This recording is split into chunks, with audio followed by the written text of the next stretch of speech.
krockfootball.com.au, the coaches catch-up continues at Godfrey Street, home of the Thomson Football Club, and we're speaking with the very last coaching appointment of the 2014 season in Stuart Jones. Stewie, firstly, congratulations on the appointment, but I suppose not in ideal circumstances, being so late. Yeah, it was a bit of a shock actually when Damien decided not to coach anymore. But yeah, look, I'm looking forward to the challenge, so it's going to be good. I'm excited for it, and really like the idea of it. So yeah. For a lot of people, some people were Stuart who, so I suppose you better give us a bit of a rundown of your footy background. Oh yeah, I played most of my football in the Eastern Football League back over the other side of Melbourne. Played, I don't know, 260 games at East Burwood or something like that, and captain coached the Basin Footy Club for 2 years, and then moved down here in 2000 and been in Ocean Grove for the last 13, 14 years. Had 1 year with Neildy at Ocean Grove and as a player, but I was a bit old and a bit slow then, so couldn't get a kick, so I had to retire. So what interested you in the Thomson job, and what was the link to Thomson that got you here? Damien Clark, got to know Damien quite well when I was at Ocean Grove, and I coached the juniors at Ocean Grove, so had a good friendship and relationship with Damien. And just helped him out last year as an assistant. And then obviously when he pulled the pin, I thought, here's my chance to get back into the coaching, which is a passion I've always wanted. But now my son's my son's in WA. I don't get to watch him play footy. So hopefully I can put something back into the footy that I've been taught over the years. And obviously being appointed late means you're a bit behind the eight ball, and I suppose in what you want to set up structure-wise. Are you doing things much differently to what Bones did? Yeah, it's a totally different game style, but I'm fortunate enough that me and Damien sat down before pre-season, and I said I was going to do all the pre-season anyway, and the game style was around my game style that I wanted, sort of thing. Looking at maybe Damien not coaching the following year, and maybe I'm stepping into the plate, but it's come 12 months earlier. So look, I've got a structure that I want to implement, and hopefully the boys can do what I'm asking for them.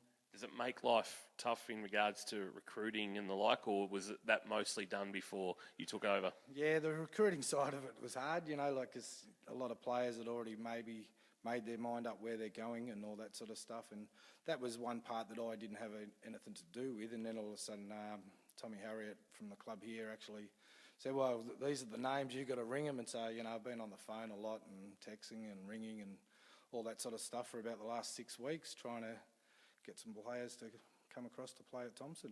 How have you gone on the recruiting stakes? Yeah, look, some of them don't commit yet. Some are a bit uncommittal, I suppose. But yeah, look, we've got some good ones, Jason and Brad Hune, Chris Cooter, and a couple of other boys that, from Drysdale and Port Arlington as well, which, should top up our list. And that's what I'm about. I just want to top the list up and get some pressure, try to get a list of 32, 33 players that can put pressure on the senior players to perform on a regular basis, which is what we probably lacked last year. So that's my main goal, really. An 8-10 record last year, so close to playing finals. It can be easy to gloss over if there were any cracks in the list when you're 8-10. You go, we were so close. But I suppose you're confident that you can find the right blokes to fill the spots that will ensure that you improve to 10 or 11 wins and are playing in September. Yeah, look, the win-loss is, all I'm really looking for is just the players to be committed and just put in the effort that they need to put in on a regular basis, not just 1 week here, 1 week there, but with consistency of good form the wins will just take care of themselves. So look, if we win more than 8 or 9 games, well, that's great. If we don't, long as we're putting in that effort, we'll see the improvement. You've obviously lost at least one very key player in Luke Forbes, and there's been rumours of others leaving as well.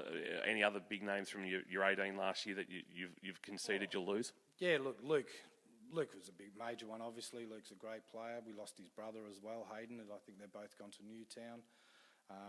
They didn't leave because I was coach like Kingy, but anyway. They've both gone to Newtown, and plus last year we had 5 or 6 guys from Newtown as well that played in our team here, like Corey Normington and a few of those sort of boys. Most of them all gone back to Newtown, so I wish them luck back there, but it would have been great for them to stay here. Jesse Douglas as well, he's gone over to Mottawarri, and one of the boys, Clark, I can't think of his name, Jack Clark, he didn't play here last year, he played up in Canberra, but would have been good to have him, but he's mates with Jesse, so he's gone to Mottawari as well. So really, we've probably lost 8 or 9 players that all played seniors pretty much last year. But we've probably picked up about 8 or 9 or 10 as well. So hopefully they can, step up to the plate. What's pre-season involved since you took over? What have you specifically focused on?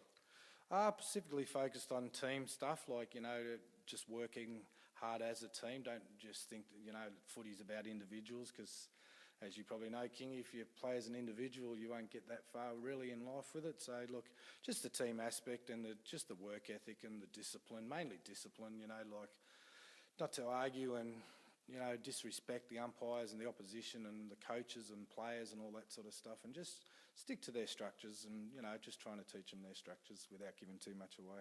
Fantastic. And East Geelong in round 1, the arch rivals, straight up. Yeah, well, like I was new in it last year, so I don't know any rivalry with it really. But yeah, look, I know a few of the boys over there, like Mawsons and a few of those kids that play there. So look, yeah, it'd be good. It'd be a bit of a challenge, and I know Jason knows the coach over there too, like Ricky. So look, yeah, we'll see what happens. I think they knocked us off last year here. We only played them the once, so we get them round 1. So hopefully our players are ready and prepared, and we'll have a good crack at it. Fantastic, Stewie. We wish you all the best of luck. I know it's a tough coming in as a mid-January coach, but I'm sure you're well equipped for it. Good luck in round 1. Yeah, thank you very much to K-Rock, and thank you, Kingy. Thank you. Stewie Jones there, krockfootball.com.au. The coaches catch up.